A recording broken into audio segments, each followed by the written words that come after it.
कितने कमजोर लगते हैं पक्षियों के पंख, लेकिन इसी पंख के सहारे वे उड़ान भरने की ठान लेते हैं तो आकाश छोटा लगने लगता है।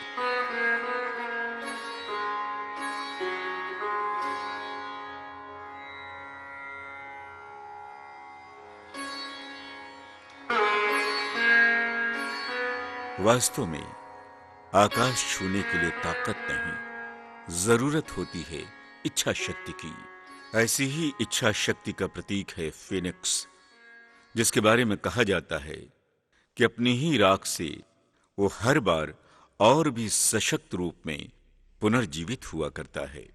आज का बिहार उसी फेनिक्स की याद दिलाता है, सशक्त और सशक्त रूप में उभरता हुआ।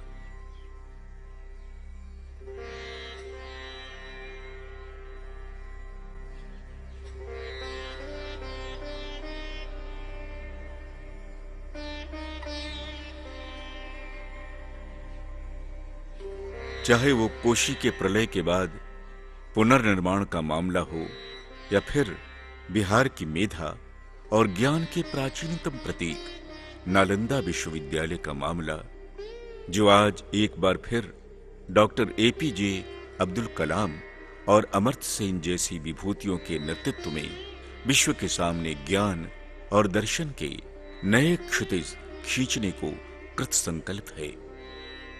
वास्तव में यह संयोग नहीं, बल्कि बिहार की माटी की मेधा है, जो हमेशा से विश्व को ज्ञान के लिए आमंत्रित करती रही है। गौतम बुद्ध को ज्ञान की प्राप्ति बिहार के गया में होती है। शंकराचार्य को मंडन मिश्र से विमर्श के लिए मिथिला पधारना होता है। चाणक्य की अर्थनीति यहीं परवान चढ़ती है।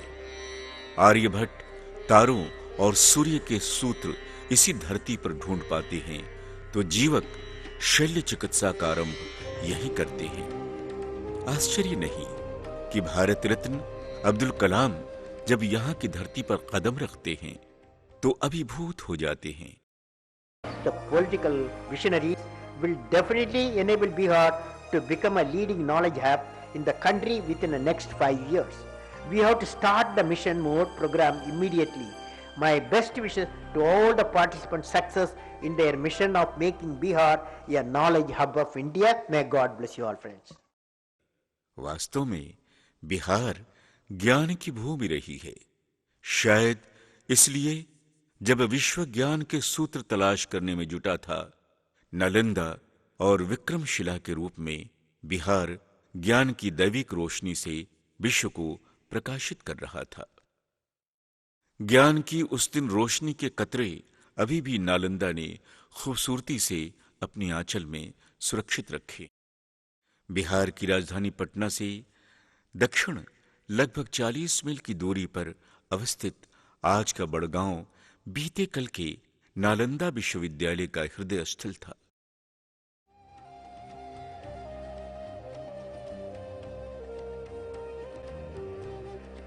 विस्तीर्ण भाग में अकेली नालंदा विश्वविद्यालय के भग्नावशेष सहज ही विस्मित कर जाते हैं।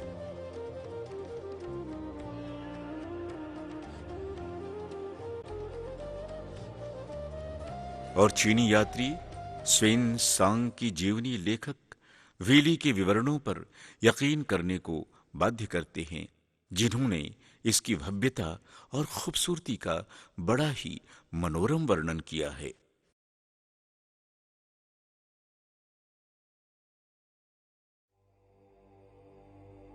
नालंदा विश्वविद्यालय की स्थापना गुप्त वंश के राजा कुमार गुप्त प्रथम ने 5वीं सदी में की थी।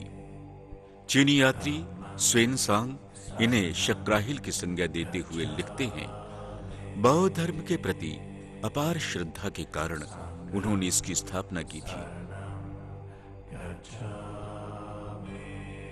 उन्होंने इसकी शुरुआत एक बौद्ध विहार से की। बाद में उनके पुत्र बुद्धगुप्त ने अपने पिता के कार्य को जारी रखते हुए इसके दक्षिण में दूसरा विहार बनवाया। 11वीं सदी के अंत तक हिंदू तथा बौद्ध राजाओं द्वारा नालंदा में मठ तथा विहार बनवाए जाने का क्रम चलता रहा। हर्षकाल तक नालंदा महाविहार पूर्णतया एक अंतर्राष्ट्रीय ख्याति के विश्वविद्यालय के रूप में विकसित हो गया। नालंदा के संरक्षक नरेशों में राजा हर्ष के अतिरिक्त नरसंगुप्त, कुमारगुप्त द्वितीय, विष्णुगुप्त, सर्ववर्मन और अदंतिवर्मन मौर्यवरी तथा कामरूप नरेश भास्कर वर्मन मुख्य हैं। इनके अतिरिक्त एक प्रस्तर लेख में कनौज के राजा यशोवर्मन और ताम्रपट्ट लेखों में बंगाल पाल नरेश धर्मपाल और देवपाल का भी उल्लेख मिलता है। हर्षकाल में नालंदा को पूर्ण राजकीय संरक्षण मिला, जिसके परिणाम स्वरूप यह विश्व प्रसिद्ध शैक्षणिक केंद्र के रूप में स्थापित हो गया। यहां न केवल भारत के कोने कोने से बल्कि चीन, मंगोलिया, तिब्बत, कोरिया, मध्य एशिया आदि देशों से भी बड़ी संख्या में विद्यार्थी शिक्षा ग्रहण करते थे। चीनी यात्री स्वान नालंदा में प्रथम बार 637 ईस्वी में पहुंचे थे और उन्होंने कई वर्ष यहां अध्ययन किया था। स्वान के अतिरिक्त चीन के इत्संग और व्हीली तथा कोरिया के हाइनेह यहां आने वाले विदेशी यात्रियों में प्रमुख हैं। स्वान के विवरणों से ज्ञात होता है कि नालंदा विश्वविद्यालय में 10,000 विद्यार्थी तथा 1,000 आचार्य थे। विद्यार्थियों का प्रवेश नालंदा विश्वविद्यालय में काफी कठिनाई से होता था। विश्वविद्यालय में शिक्षा ग्रहण हेतु प्रवेश के लिए द्वार पर ही कठिन परीक्षा ली जाती थी। ऐसा माना जाता है कि द्वारपाल ही इतने ज्ञानी होते थे कि उनके द्वारा पूछे गए प्रश्नों के सही उत्तर देने के बाद ही नामांकन हेतु छात्र अंदर प्रवेश कर सकते थे। ब्राह्मण कौन होता है और उसका जन्म से क्या तात्पर्य है? ब्राह्मण वो होता है जो ऊंचे कर्म करता है और जो घमंड न करता हो और जो संसार को समझने की कोशिश करता हो और जन्म से उसका कोई वास्ता नहीं होता।